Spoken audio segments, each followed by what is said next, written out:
আসসালামু আলাইকুম। বীজগণিতের খুবই সাধারণ একটি প্রশ্নের সমাধান আমরা দেখব। এর কারণ হচ্ছে প্রশ্নটা সাধারণ, ম্যাথটাও সাধারণ, কিন্তু ক্যালকুলেশনে যে সমস্যাগুলো থাকে এই ক্যালকুলেশনটা যেন সমস্যা না হয় এর কারণে আমি দেখাবো, যেটা চাকরির পরীক্ষা থেকে শুরু করে 9, 10, এসএসসি 26, 27 যাই বলি সবার জন্যই খুবই গুরুত্বপূর্ণ। তো প্রশ্নটা আমরা দেখি। একটা মান দেওয়া আছে x প্লাস 1/x সমান 2√5 হলে x cube plus 1/x cube সমান কত? এখন আমরা ডাইরেক্ট আমরা কি কি লাগবে আমরা জানি না, এটা সূত্র তো জানি। এই যে বীজগণিতে যেটা আমি আগেও বলেছি যে পরিচিত বানানো আগে, বীজগণিতে যে মানটা আমার পরিচিত না সেটাকে আগে পরিচিত বানানো। কারণ আমরা জানি বীজগণিতে সব সিম্পল, সব সূত্র ফেলানো হয়, কমন নেওয়া হয়, ভাঙা হয়, এগুলোই। কিন্তু ওই যে প্যাচটা থাকে, প্যাচটা ছাড়াই আগে পরিচিত বানানো। যেমন এইটা এইভাবে না থেকে অপরিচিত ভাবে দিতে পারে, যে কিভাবে x6 প্লাস 1/x কিউব। এখন এইটা অপরিচিত লাগতে পারে, কিন্তু আমরা জানি এই x6 এর নিচে x কিউব দিই, 1 এর নিচে যদি x কিউব দিই, এটাকে যদি সমাধান করে ভাগ করলে হচ্ছে x cube plus 1/x cube, যেটা আমরা প্রথমে দিছিলাম। এখন প্রথমটা এইটা পরিচিত, কিন্তু এটা অপরিচিত, তাই অপরিচিত থেকে পরিচিত যদি বানাতে পারি তাহলে এইটার সূত্র যদি আমি প্রয়োগ করি, এখন কি হচ্ছে যে এইটা সমান a plus B whole cube minus 3ab into a plus B. এখন মান বসাই, মান বসানো তো সমস্যা নেই, এইটার মান আছে এই যে x প্লাস 1/x। এখন এই জায়গায় আরেকটা বিষয় আছে, মনে করলাম x প্লাস 1/x এর মান নেই, আছে x minus 1/x, x minus 1/x, কিন্তু আমার যেটা প্রশ্নের উত্তর করতে গেলাম সেখানে x প্লাসের মান লাগবে। এখন প্লাসের মান যদি লাগে সেক্ষেত্রে মাইনাসের মান দেওয়া আছে, আমি কি করব? এই জায়গায় আমার প্লাসের মান লাগবে মানে প্লাসে দেওয়া লাগবে, x প্লাস 1/x। এখন এইটার তো সূত্র নেই, কিন্তু আমরা জানি হোল স্কয়ারের সূত্র আছে। আর সহজ বিষয়, হোল স্কয়ারের সূত্র পরে রুট দিয়ে হোল স্কয়ার উঠা দিলেই তো হয়ে যাচ্ছে। তাহলে a প্লাস b হোল স্কয়ারের সূত্র, a প্লাস b হোল স্কয়ারের সূত্র হচ্ছে a minus b whole square plus 4ab।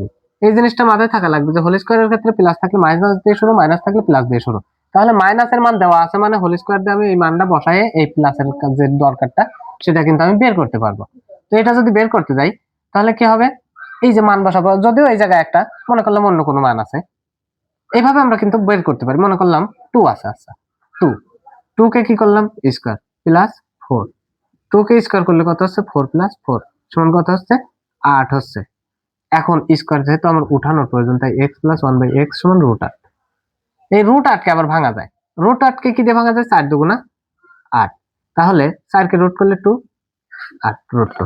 তার মানে x প্লাস 1/x এর মান কি পেলাম আপাতত, যদি এই রকম মান দেওয়া থাকে তাহলে 2√2। এইভাবে আমি কিন্তু এই মানটা x প্লাস 1/x এর মানে যেভাবে বের করে এখানে বসায় ক্যালকুলেশন করতে পারি। তো আশা করি যদি এইভাবে উলট পালট মানও দেওয়া থাকে তা নিয়েও টেনশন হওয়ার কথা না। তো আমরা যে মানটা বের করলাম, মনে করলাম যে x প্লাস 1/x এর মান এই 2√2 দেওয়া আছে, আমরা 2√5 দেখছিলাম, 2√2 দেখলাম আপাতত। আচ্ছা, এখন এখানে যদি আমি মানটা বসাই 2√2, এটাকে কি করব কিউ মাইনাস 3, এইটার মান কত, ওই যে 2√2 বের করলাম। এখন এই ক্যালকুলেশনটা মেন বিষয়, এইটার উপরে এইটা পুরোটার উপরে কিন্তু কিউ আছে, তার মানে 2 কে কিউ করবে একবার, 2 কে কিউ করলে 8, √2 কে কিউ করলে পরে কথা হয় এইটাই জানি না। এখন 2 √2 এই দুইটা গুণ আকারে আছে তাই গুণ দিলাম। এখন √2 কে কি করব কিউ, মনে করি আমরা জানি না কিছু, সেজন্য √2 কিউ মানে √2 কয়বার গুণ, 3 বার গুণ।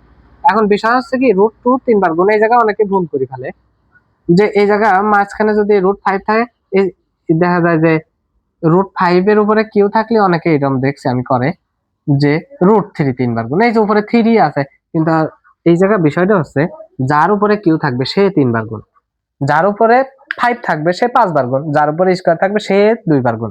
তার মানে সে কে এই √2 এর উপরে কিউ আছে, তাহলে √2 3 বার গুণ।